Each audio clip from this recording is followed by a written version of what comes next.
ঘটনা ঘটেছে মর্মান্তিক। কেন এরকম একটা কাজ করেছে, নিজের ওয়াইফ এই ছোট একটা বাচ্চাকে রেখে এরকম, এটা নর্মাল একটা বিষয় না।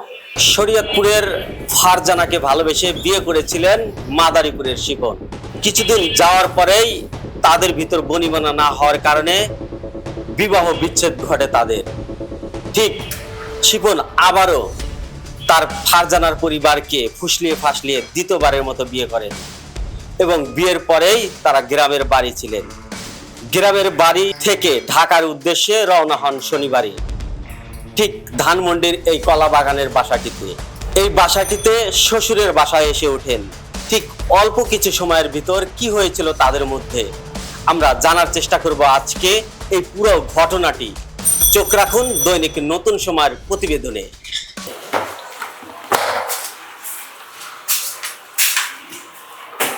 দর্শক, আমরা সরাসরি আপনাদেরকে দেখানোর চেষ্টা করছি ঘটনাটি কোথায় ঘটেছিল এবং কেনই বা এই শিপনকে এই রাস্তা বেছে নিতে হয়েছে।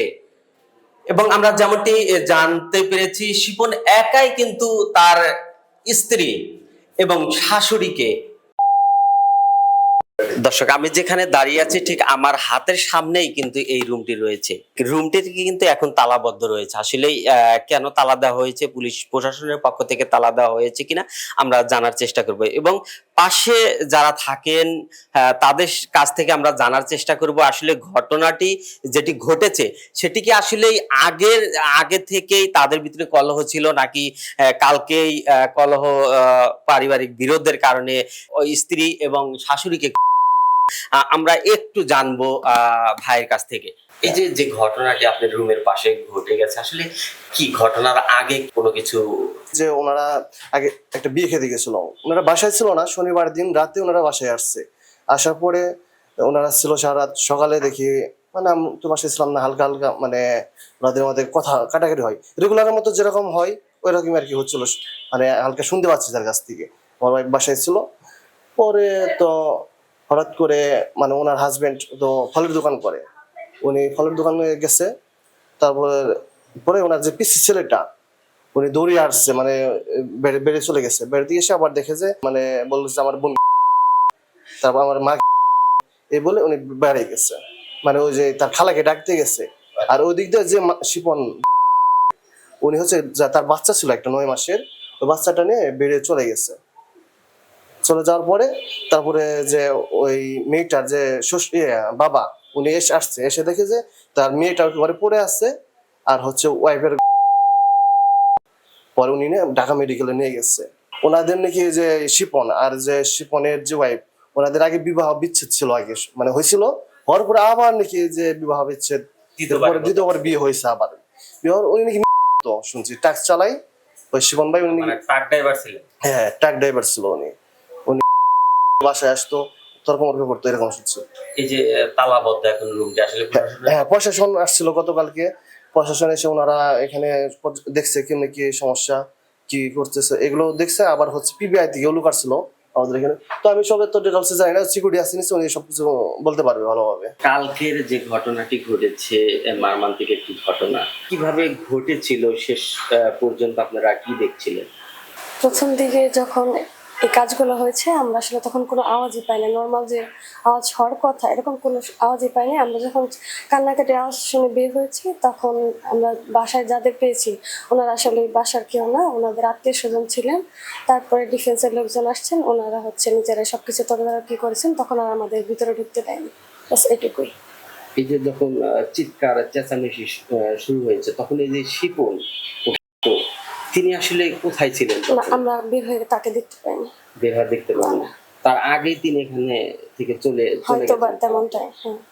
হ্যাঁ, এই যে শিপনের 1 বছরের ছেলে বা এই যে ওয়াইফ, এখানে আপনারা 1 মাস উনি এবং ওনার ওয়াইফ এই বাসায় থাকতেন না, এটা আমার শ্বশুর বাড়ি, এই জন্য ওনাকে আমি এর আগে কখনো দেখিও নি। গতকালকের আগে ওনারা তো শনিবারে এসেছেন, ওনার বাসায় তালা ছিল, ওনারা আগের দিন রাতে এসেছেন। হ্যাঁ সকালবেলায় এই ঘটনাটা ঘটেছে। ঘটনার আগ মুহূর্তে কোনো চিৎকার চেঁচামেচি পারিবারিক কলহ এরকম কিছু পাইনি। আমি ঘুমেছিলাম, ঘুমে থেকে কান্নার আওয়াজ শুনে বের হয়ে দেখি ওনার আত্মীয় স্বজন আসছে, ওনারা কান্নাকাটি করতেছে। এখন ওনাদের পারিবারিক ব্যাপার এখন পর্যন্ত ঘটনা ঘটেছে মর্মান্তিক, কিন্তু আমরা এখন পর্যন্ত কোনো রিজন জানতে পারিনি কি হয়েছিল বা কেন এরকম একটা কাজ করেছে। নিজের ওয়াইফ এই ছোট একটা বাচ্চাকে রেখে নর্মাল একটা বিষয় না। এখন কারণ না জানা ছাড়া তো আমরা কোনো মন্তব্য করতে পারি না। না ঠিক আছে, এই যে বিষয়গুলো আসলে এগুলো তো দেশের একটি ভাবমূর্তি বা দেশের সামাজিক যে অবক্ষয় এগুলো হচ্ছে, আসলে সেই বিষয়ে আপনারা সরকার এবং দেশের যারা সাধারণ মানুষ রয়েছে তাদের প্রতি কোন ধরনের বার্তা দিতে চান? এরকম ঘটনা তো কিছুদিন পর পর মাঝে মাঝে নিউজ আমরা দেখতে পাচ্ছি, আসলে কি কোনো বিচার বা কোনো কিছু আমরা পাচ্ছি? এরকম হচ্ছেই এবং আসামিরা রেহাই পেয়ে যাচ্ছে। শিপন আসলে কোথায় ছিলেন এবং শিপন কি করেন বা এই ফারজানা সম্পর্কে কতটুকু জানেন আপনি? একই বিল্ডিং এ থাকি, আমরা তো নিচতলায় থাকি আর কি। তো আমরা যতটুকু শুনতে পারছি যে ঝগড়া থেকে শুরু হয়ে তারপরে হচ্ছে এরকম হাতাহাতি থেকে শুরু হয়ে এই বাসায় এই ভবনের যিনি দায়িত্বে রয়েছেন তার কাছ থেকে কি ঘটেছিল যদি একটু বলতেন। এখন শোনেন, আমি তো সকালে বাসায় আছি, তাই না? বাসায় আছি, কিন্তু বাসার থেকে আমি শোয়া ছিলাম, বাইরে সাউন্ড পাচ্ছে, জ্ঞান পারস পাচ্ছে। আমি বাইরে গেছি, এঁকেছে হ্যাঁ, বলতেছে কি যে ছাদে যা দাও কি হয়েছে। হ্যাঁ, দৌড়ে ছাদে গেলাম, যে দেখলাম যে মেয়েরা ওই যে কাজে শুরু থেকে যে অবস্থা থাকে সেই অবস্থায় কিন্তু মুখটা মাথাটা পরিণত উঠে ঢাকা। আমি আর ওই আর্ধেক ঘুরে দেখতে গেলাম না যে কতটুকু কাটছে, এত ভয় লাগার কথা।